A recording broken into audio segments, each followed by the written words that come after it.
السلام علیکم ناظرین الجیریا کے دارالحکومت الجزائر میں 43 منزلہ مینار والی افریقہ کی سب سے بڑی مسجد کا افتتاح کر دیا گیا۔ الجیریا کے دارالحکومت میں واقع جامع الجزائر میں ایک وقت میں 1,20,000 افراد نماز ادا کر سکیں گے، جبکہ اس پر 1.5 ارب ڈالر سے زیادہ کی لاگت آئی ہے۔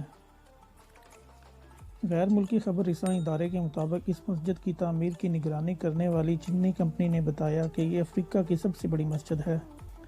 اس کا افتتاح ملک کے وزیر اعظم عبدالعزیز جراد نے کیا۔ اس مسجد کی تعمیر سن 2012 میں صدر عبدالعزیز کے دور میں شروع ہوئی تھی اور 1.5 سال قبل اسے مکمل کر لیا گیا تھا۔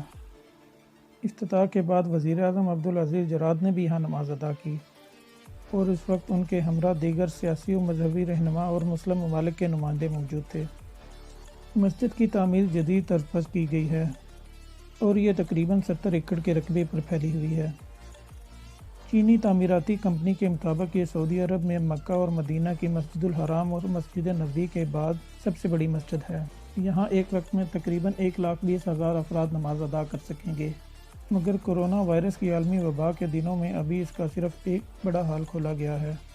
زیادہ مقبولیت کے باوجود اس مسجد کی تعمیر متنازع ہوئی کیونکہ اس کے بننے میں 7 سال کا عرصہ لگا اور قومی خزانہ سے 1.5 ارب ڈالر کی لاگت آئی۔ ناظرین، جامع الجزائر کی منفرد بات یہ بھی ہے کہ اس کا مینار 267 میٹر بلند ہے اور اسے دارالحکومت کے چاروں اطراف سے دیکھا جا سکتا ہے۔ اس مینار کی 43 منزلیں ہیں اور اس کی ہر منزل تک رسائی لفٹ کے ذریعے ممکن ہوتی ہے۔ الجزائر مسجد کے اندرونی حصے کو نیلے رنگ کے سنگ مرمر اور خالص لکڑی سے تعمیر کیا گیا ہے۔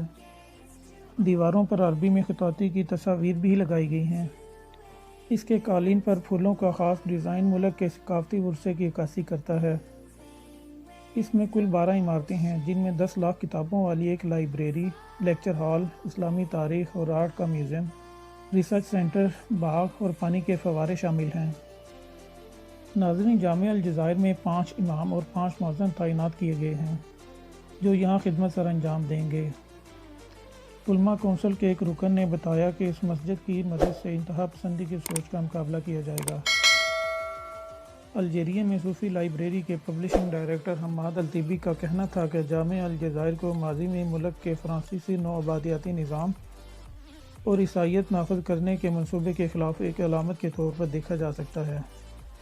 ناظرین، اگر آپ مزید اچھی ویڈیوز دیکھنا چاہتے ہیں تو اس ویڈیو کو لائک اور چینل کو سبسکرائب کر لیں۔ اپنا خیال رکھیے گا اور ہمارے چینل کا بھی۔ اللہ حافظ۔